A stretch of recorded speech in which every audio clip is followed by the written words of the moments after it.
There are times when the challenge of responsibility will make you walk away from something that you actually love. And people will judge you in that moment. And they will think you're walking away because you're lazy. But you're not walking away because you're lazy. You're walking away because deep down inside, I don't know if I have what it takes. And this is the danger of disengagement. It is when you find yourself in a state of shame or fear or trauma or exhaustion and you walk away from what God gave you because you don't know how to manage it. It is the danger of disengagement. It is the danger of showing up in body and not in mind. I've learned that there's a big difference between coming to church and being in church. I've learned that there is a big difference between coming home and being home. Y'all ain't gonna say nothing to me all year? Is that how it's gonna be? You're gonna look at me crazy all year like that? There is a big difference between having a child and being a mom. And sometimes the temptation is not to exactly run away, but to just disengage. I'm disengaged not because I don't care, but just because I'm afraid. I don't know if I have what it takes. David was shaken. The death of Absalom represented his own failure. If only, did you hear him? If only I had died instead of you, it's my fault. I didn't give you what you needed, and it's my fault. You're dead, and now it's caught up with him, and he's shaken. And he's disengaged. He's not defeated. He's disengaged. He has the victory, but he's not acting like it. He's the king, but he's not where the king is supposed to be.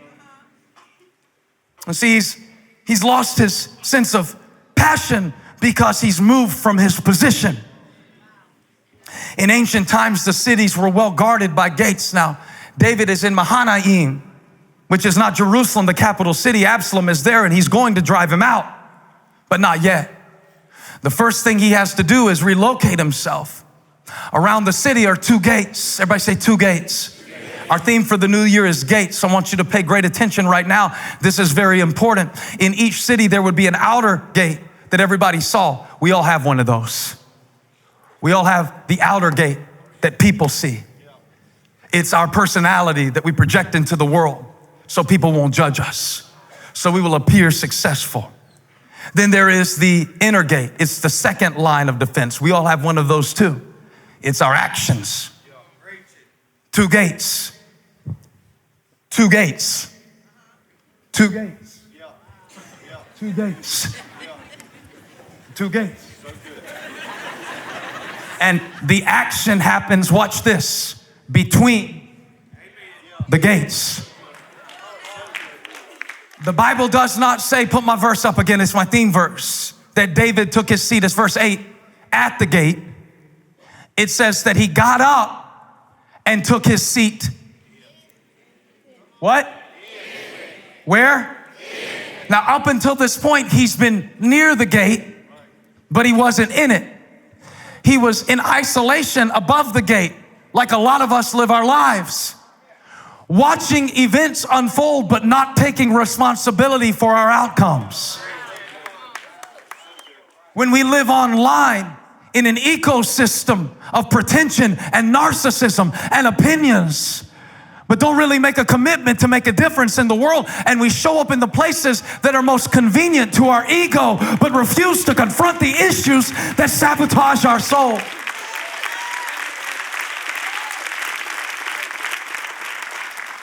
The action happened between the gates, not outside and not inside, but often between the gates, transactions would be made. It was like a marketplace of the day, but between the gates of the city, there would be buying and selling and negotiation. Between the gates, prophets like Amos would prophesy to maintain justice in the gates. In the gates. When Ruth, if you remember the Old Testament story, was claimed by Boaz, her kinsman redeemer, he did the deal in the presence of 10 witnesses in the gate. When Abraham bought the burial ground for Sarah in the Old Testament, he bought it in the presence of witnesses in the gate. It's where the witnesses were. It's where the judges would sit. It's where negotiations happened. It's where the conscience of the nation was developed. It's where Absalom would stand at the gate and before people could go through, turn them back after he had promoted his own agenda. And everything changed for David when he did something so simple. The Bible says that after all he had lost, and after all the tears he had cried, and after all the mistakes he had made, he did something so simple and so profound. The king got up, left his chamber, and took his seat in the gate. In other words, I hear David saying, like Arnold Schwarzenegger, I'm back. My heart is broken, but I'm back. I made some mistakes, but I'm back. I wish I could go back and change some things, but I can't. But I'm back. I'm devastated about what happened, but I'm back. I'm uncertain about the future. I don't know where it's gonna go from here. I'm a long way from home, but I'm back. Now, what I picture in my mind is today, thousands of people who have gathered to hear this message online or in person at every location. And I see you getting up from the failure and the shame and the regret that has kept you paralyzed and taking your stand in the gate of praise and entering his gates with thanksgiving. I wish 70 people would jump up on your feet right now and shout at the top of your lungs, I'm back, I'm back, I'm back. Let the devil know I'm back.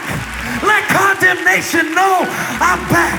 Let my past know I'm back. I'm not perfect, but I'm back.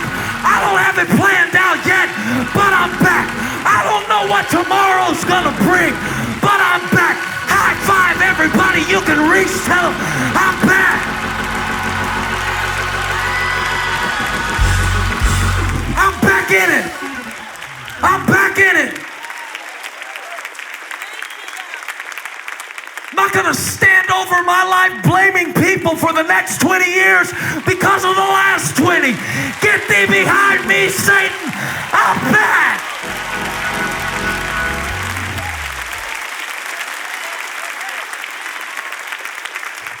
And when the enemy comes with his accusations and his excuses, I want you to look him square in the eye before the year even gets started good and tell him, devil, this seat is taken. I said this seat is taken. No room for you to run my life because I am seated in heavenly places with Christ. I'm back. I'm back in position. I'm back in purpose. Get back in the gate. Get back in the gate. You cannot change what you tolerate. Get back in the gate. You cannot change what you won't face. Get back in the gate. You can't change it by complaining. You can't change it by if only. But now, if you will take your seat, God has prepared a place for you in the presence of your enemies. He might not rid you of your problems, but he has given you his presence. Get back. Hey, thanks for watching. Make sure to click the subscribe button on your screen so we can notify you whenever we release new content. Go ahead and subscribe now. I'll see you next time.